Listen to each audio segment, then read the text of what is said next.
going to Kind Dining, Kind Stay Villa in Pampanga. And we are with Arya. Arya, pakita ka. Arya. Continue for 1.5 Arya, we're with kilometers. Arya. Ngayon na lang ulit niya nakasama. We planned a staycation to celebrate our birthdays. Pares kasi kaming August ni John Ross, kaya we make sure to celebrate it together. Sa Pampanga lang to, kaya mabilis lang yung biyahe. Nag-stop over lang kami saglit for coffee and merienda, then diretso na.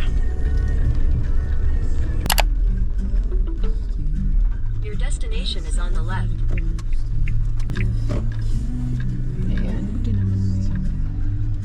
They are a known restaurant here in Pampanga, and now they offer staycation sa villa nila. Inside the villa, it has a queen-size bed with 2 bedside tables. May mahabang sofa sa dulo ng bed, and ito yung welcome drinks nila. In front of the bed, andun yung TV, yung fridge, and lagayan ng water. Meron ding malaking sofa inside. May 2 doors sa dalawang gilid ng TV. The other side of the room is the bathroom and shower area. It has a lavatory with mirror, a toilet with bidet, open yung shower area with 2 shower heads, a vintage-looking bathtub. Meron ding sofa na pinaglagyan namin ng mga gamit namin, and a full-sized mirror. Halos same size itong bathroom and bedroom. Outside naman is the swimming pool na napapalibutan ng nature. Meron ding chairs and tables na pwedeng tambayan. When you go outside, may hagdan lang papunta sa kanilang dining area or the restaurant. Sobrang spacious ng villa nila, but I think it's perfect for couples, small family, up to 2 kids, or mga group of 3 to 4 friends lang.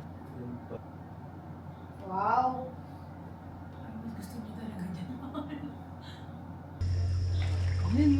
Cute!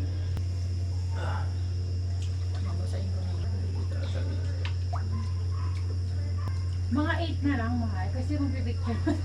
Nung nakapag-settle na kami ng gamit, nagpahinga lang saglit and we decided na mag-swim. Ang goal talaga namin for this staycation is just to relax, as in reset, kaya ang perfect nito kasi napapalibutan kami ng nature. Hindi din water dog si Arya, kaya ayaw lumapit niyan sa basa. Saglit lang nag-swim si John Ross and nag-sleep muna siya, and I spent the whole afternoon swimming, tunganga, doom scroll, and magbasa.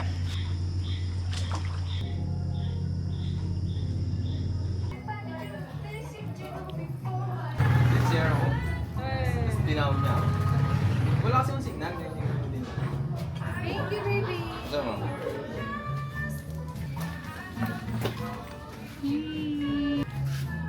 po. 1, 2, 3.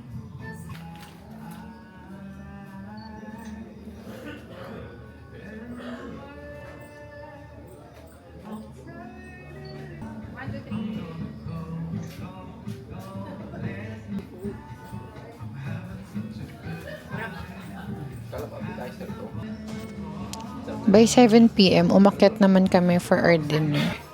Nagpa-set up kami ng candlelit dinner for this trip, and John Ross gave me flowers. We ordered a bunch of food, uminom din kami ng wine, and, slept ng maaga.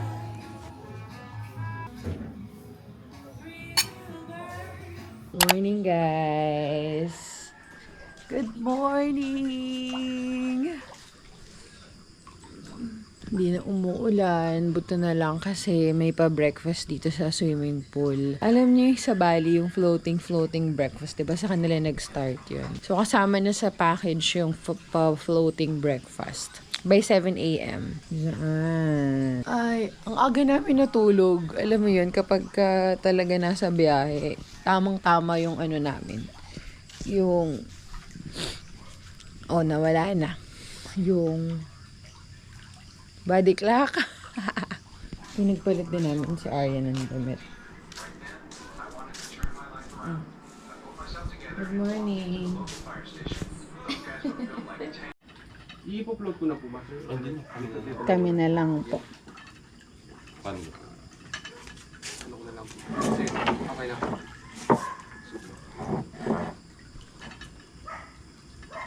Woo! Thank you. Thank you po. Okay, ayun.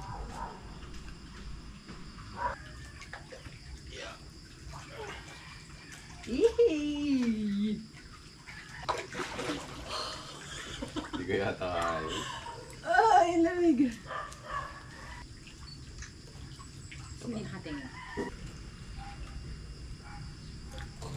Let's eat.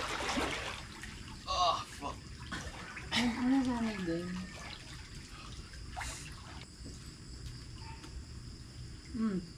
Lapit pa ngayon. Kapag tayo kumain.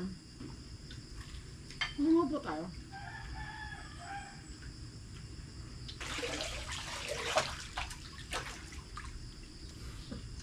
No! Ang dami nung pinakain ko sa'yo. Feeling ko tatanong. Diyan.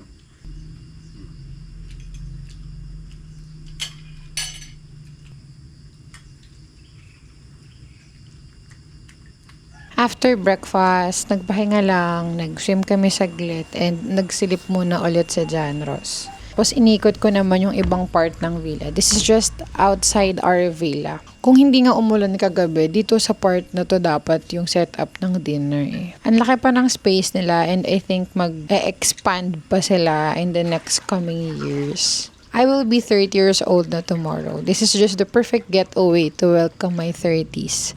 Sobrang kalmado lang, sobrang peaceful, and mabagal lang. Hindi nagmamadali, and just enjoying everything. I also have a solo day trip tomorrow for my birthday, and I want to make it special kasi nga it's my 30th year. Check out na kami! Wow, ganda ng ilaw here. Check out na in 30 minutes, pero dito muna kami. Sulitin natin ang last 30 minutes dito sa Kind's Day. Tignan mo, bagong damit niya.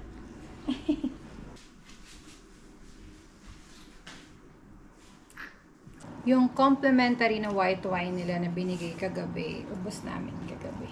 Kind believes that choosing being kind over being right and you'll be right all the time. Kaburg! Kita niyo ba yan?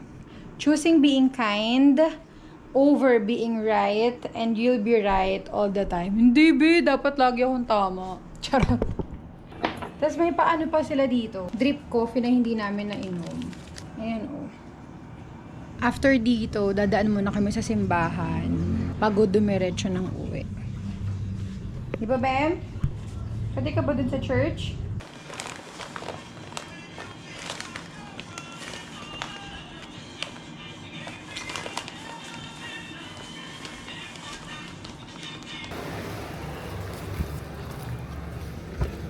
Okay na. We're done here na. Pupunta pa kami ng church after here.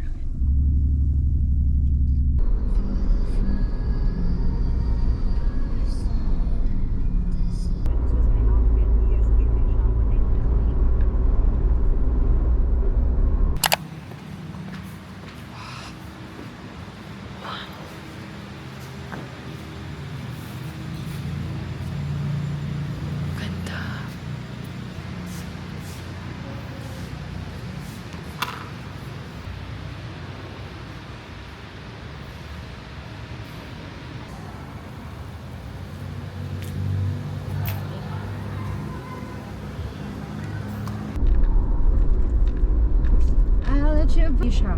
Ano yan? Maghuhula? Parang ganyan mahal yung kila. Papa!